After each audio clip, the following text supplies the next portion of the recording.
This video was brought to you by Markus Bil, Elbilmek, ABRP, Steurenberg, Kempower and Bilkomponenter. Yo, what's up? We're now at Ioniq, and behind me here you see big fat beast. This is Kia EV9. It is so big that if I go closer, you realize how small I am, or how big the car is. So yes, a little bit unusual starting position today. We actually start here. Normally I start from home, but I ended up here. You know, it's funny because look, there's a van. Like this big car looks almost as big as the van. And earlier I was parked next to a fat e-tron. We have a fat e-tron here. The e-tron looks almost smaller than this car. It's not that long. It's 5 meters long, but it is quite tall and boxy.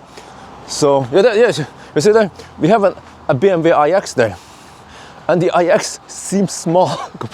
I get like G-Wagon vibes when I see this. But okay, anyway, I'm not sure what the heck is going on now. It is pulling 4 kilowatt. We are at 100%. We can check inside the car what it looks like. So let me see. I tried to preheat the car, preheat the battery.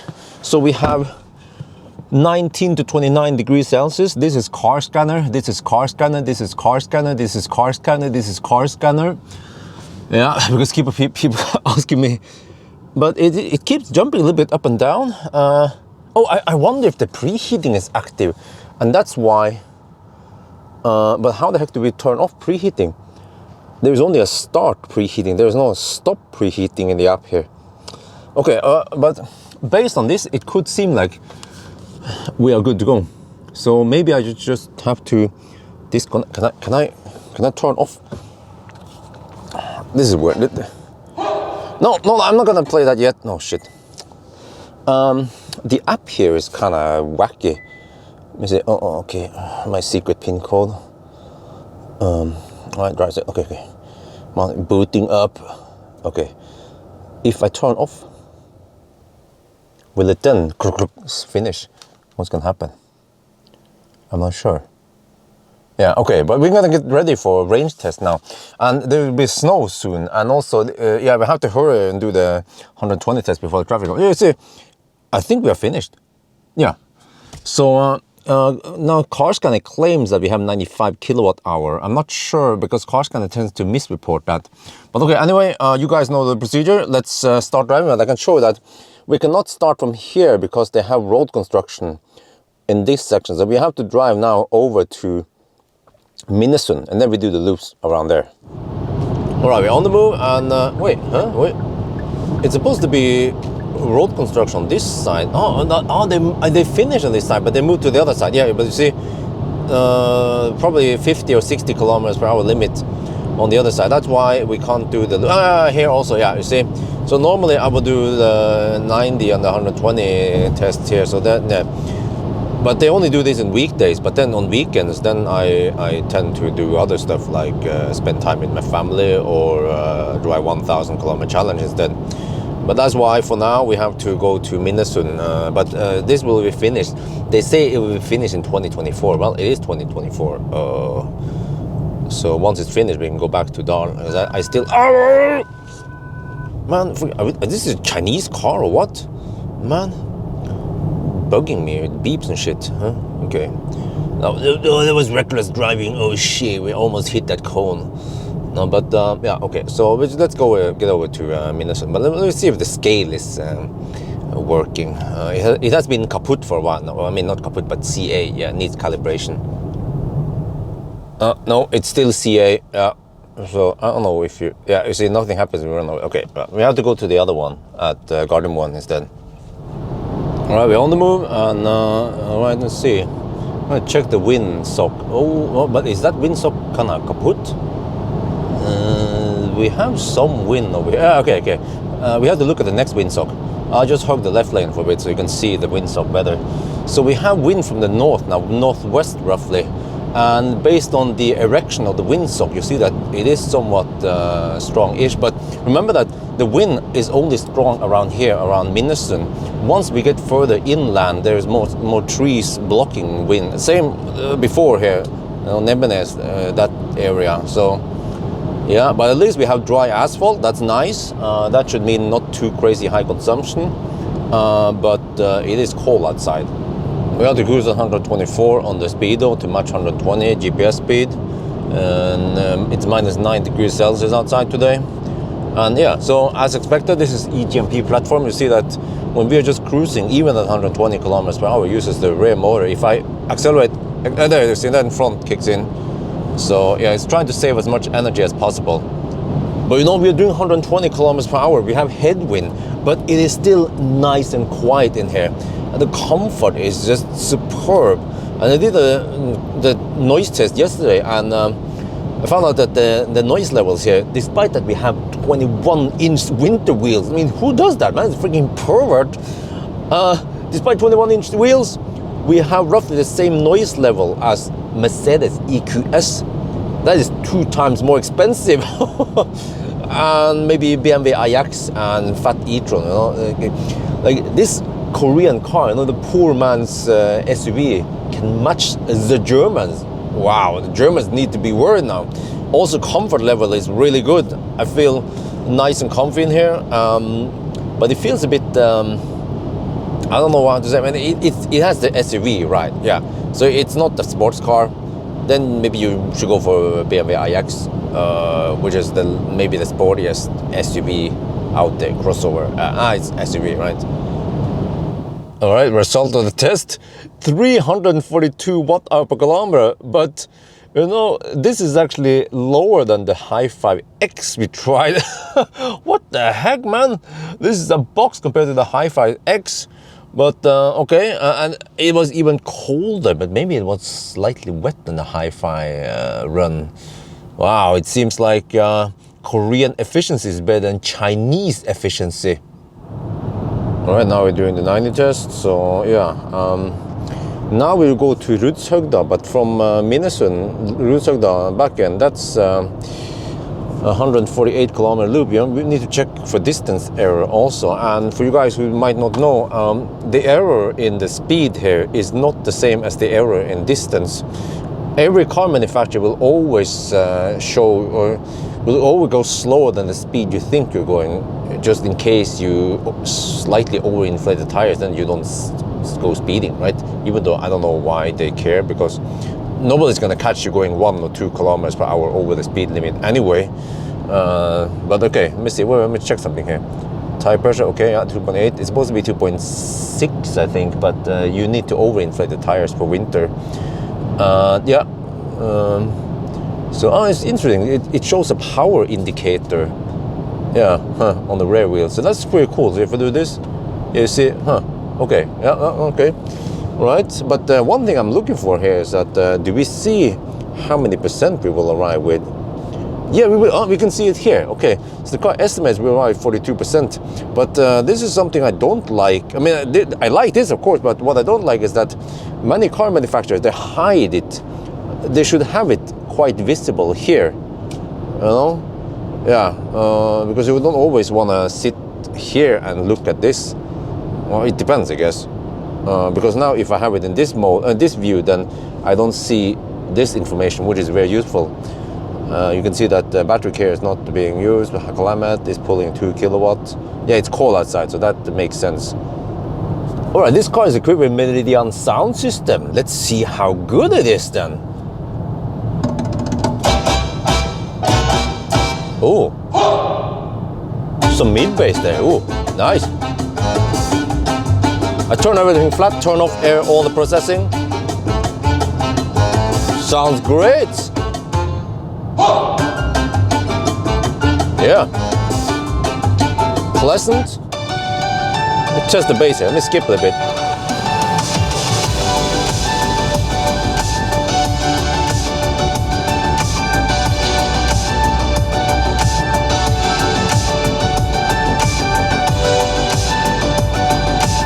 I can hear that the bass is not linear. This song is perfect because it has some deeper bass that goes in different tones. So that's a small minus. Let's see, what was I looking for in this song again? Maybe just his voice. Let me skip it. Oh, sounds great.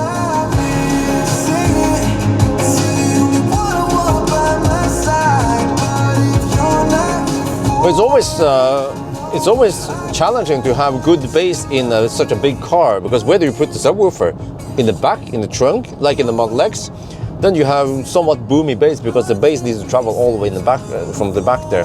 Plus that you get not same level on all places. So in the back it becomes super loud bass, but then in the front is like, okay, perfect. Okay, listen to this one. Here we're gonna listen to some rattling in the doors. So since this is not a German car, I expect it to rattle. I'm just kidding. But yeah, by the way, I use USB stick with uncompressed WAV file. Wow, I can crank it up. No rattling. Oh, okay, last. Oh, I like the bass. You toss any type of music, Rusibus music or whatever, acoustic music, it can take everything and reproduce it nicely. And this song I tend to listen to clipping. Let's crank up the volume.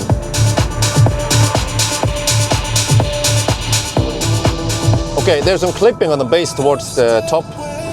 But other than that though, it plays well, but I feel like it doesn't play that loud compared to, for example, Tesla or some of the other high-end systems. But overall, sounds pretty good. Yeah, so if I give it points, I think I'll give it, not sure, maybe 8, a strong 8. All right, we've been riding for a while now, and the consumption is 253 watt-hour per kilometer. Okay, not too bad considering it's quite cold outside. Yeah, it was in a tunnel just now, but we're down to 37%, and I noticed something. If we look here, look at this. Min temp is -3, max temp is 6, and this is -4. So it means that it is scavenging heat from the battery. It has been doing it for a while. It's sucking up all the heat there for, of course, better efficiency. But once you want to plug in now, it should go dog slow. But we're going to test the preheating eventually. But yeah, okay. So we just have to finish the test now, and then I mean this cycle, yeah, the 90 cycle. All right, the result from the 90 test, 252 watt-hour per kilometer. Again, beating the Hi-Fi X. Wow. All right, and then, okay, the distance is supposed to be 148 kilometers. So this car underreports by 1.3%. That means that this number here is 1.3% lower. Oh, that is even better. Okay, and now I'm gonna go to the restroom here at Circle K, and then we proceed the rest. We still need to discharge the remaining 1/3 of the battery. Okay, back in the car, fire up, mute the music, and then wait for a confirm. Okay, I'll show you now the startup procedure. Okay, my secret code. That's also the PIN code for entering my house and garage. I'm just kidding. Don't try that, all right? Okay, and then I have assigned a hotkey here. Press the star. Press the star. There, okay. Speed limit warning shit off, and then driver is forward at leading the, okay, whatever, you can have it on, maybe that one. And then driving safety, scroll down, lane safety off. Yeah, all the other stuff here can stay on. So this is what I have to do every time. Okay, now let's reset. Since last reset, okay, we still have after charging here. So we can still reset this. Okay, let's do that. Press and hold. See, here we can just press and hold the reset. Not like freaking Chinese car. We have to exit the car and then come back in. So you see, the battery is now at -3 to 6 degrees. Okay. So you see here. Look. If I go to home, yeah. And then if you go to this screen shows now more than previous Korean cars. And instead of navigating to a fast charger, we can just activate the fast charging here. I probably want to navigate anyway, so let me see now. If we go here, okay, search for Ioniq, Dal. You can search for name, you don't have to choose. Okay, wait. Huh? What? What happened to... huh? No result for... Come on, Ioniq then. No result for... What? Okay, let me try. Okay, plan B. Zoom in, zoom in. Here's Ioniq. I know it's here. How far do I have to zoom in? Dude, it's right here. Okay, whatever. See, this is why we need manual preheating. Okay, come on, start. Okay. Now, look. Here, now we will see... Wait for the lag. Wait, now it's this thing. No. Oh, no, sorry, my bad. I'm tripping. Okay, well, actually, no, it's supposed to show it. But okay, whatever, we can click here. Yeah, look here. It starts pulling 4 kilowatt for heating, battery heating. And you see here that heater is going up now. So, all right, let's start driving. All right, we are now back at Gardermoen, and this was interesting. There was a message that popped up here. It disappeared now, but at 12% battery, we are now at 11%. There was a message here, I tried to find it, but it says something like battery preconditioning not available, distance too short. I was like, huh, what do you mean distance too short? Is the distance to the charger we navigated to too short, or what's up with that? If we click here, no wait, how is this again? Map, I have to go back to, no, I think it was here, wasn't it?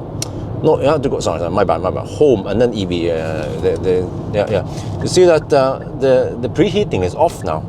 So with the other with the other Korean cars with 77 kilowatt hour battery, they stop preheating at 17.5%. At least now this bigger battery stops at 12%. I'm not sure if it was 12.5. I didn't pay too much attention. So I still think that's a bit too high. You could at least preheat until, let's say, 5%. Or, the latest and greatest Audi Q4 e-tron preheats until at least 6%.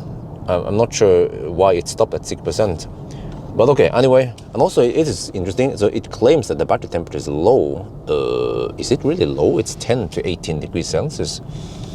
But it seems like I can't achieve the maximum temperature for fast charging right now. I have to charge a bit and then yo-yo or some shit. Oh, okay, but anyway, we are here now at the backup scale. So now I want to know, how heavy is this beast from the east?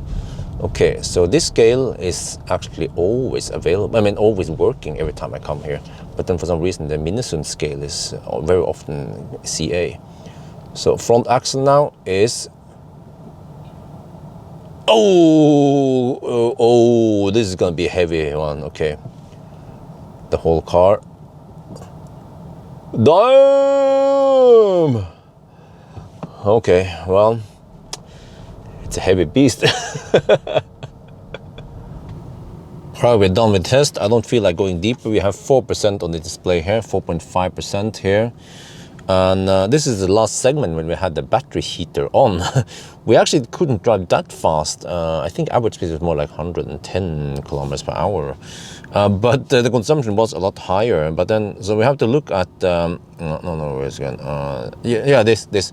We look at this number, and then also look at the remaining kilowatt hour. We can estimate the battery capacity. And then I don't think we can get maximum speed with just 10 to 20 degrees Celsius. Wait. We have 10 degrees Celsius delta between min and max. Well, let's see, ramping up. You can see it down there, yeah. How many kilowatt do we get? According to this, we get, that's just regen power, but yeah, that would just be in a short burst. So we can either see this screen, or we can see this screen with all the details. Can we at least get 100 kilowatt? It's a big battery anyway. Okay, it's doing a semi-slow ramp up. Yeah, this is a bit confusing. This is volt battery. So you see, it's a so-called 800 volt pack, but if 800 volt cars, they have double the voltage of 400 volt cars. So this would be a 400 volt car with 270 volt and the low end, and then around 350 volt. No, I think even around 320 volt when it's fully charged. So it's, yeah, I mean, when you talk about the losses and less losses and stuff, maybe the benefit here is not that great versus, let's say, a car that has 700 volt in the low end. on low state of charge. Well, I'm getting 132 kilowatt. Okay, not too bad, but yeah, I need to do some preparation then before the charging test, and then I also need to crunch some numbers. Okay, so according to the calculation now, we have 96.6 kilowatt hour net capacity. That's not too bad. And the consumption, okay, given that it was quite cold and that this is a humongous car, remember that this car set the record of a number of banana boxes. So it is really, really spacious. So in that regard, the high consumption is somewhat justified, but you know, just compared to the Hi5 X we tested recently, that car had 97 kilowatt hour battery, which is slightly bigger than, well, no, sorry, slightly smaller than this battery, but somehow the net capacity on the Hi5 X was quite low. So actually, this Kia EV9 has a lot better range than the Hi5 X. And I haven't tested Model X unless we talk about the old Model X, but I want to test the new one. But the reason why I haven't been able to test the new Model X is because Tesla simply doesn't have a press car for me. And then Marcus, you know, Model X is kind of expensive, so he hasn't been able to borrow one or buy one, so that's why. But overall, I think, you know, this is a really good alternative to the Chinese cars, because think about this, if you want really big cars, you have to go for Hongqi or Hi5, which has quirks here and there, especially in regards of charging, or NIO ES8. Only Chinese cars, well, or unless you want to pay 2 million NOK or 200,000 euros, or maybe at least 1.5 million NOK or 150,000 euros in an EQS SUV. But now we have a really good competitor here. This is like the poor man's SUV. It is super spacious. Okay, it's kind of expensive because it has a big battery, but lots of space and all the cool seats in the back. Also, this is a 6-seater. So, man, this car might actually be the best in this price range. You might wonder, what about e-tron? E-tron doesn't have nearly as good space as this. And also, what about the Xpeng G9? Same G9 would feel cramped in compared to this. Like, I can almost compare this car here as a minivan, but on the other hand, it doesn't look like a minivan, does it? It looks like it looks like you took a regular Soul, and then you just enhance it by 50% or something, or you double it. But at least if you buy this EV9, you get a Korean car, you get the Korean tech, you get the 800 volt, 500 volt, 600 volt technology platform, and you don't get those annoying things that you get with the Chinese cars. I should make a separate video where I explain why, what are the problems with the Chinese cars. I mean, I don't hate on Chinese cars, but it's that there's stuff there that at least I couldn't live with, or I would be kind of annoyed with, yeah. But anyway, I think that's going to be it for now. I hope you guys enjoyed this video. As always, thank you for watching, and talk to you later.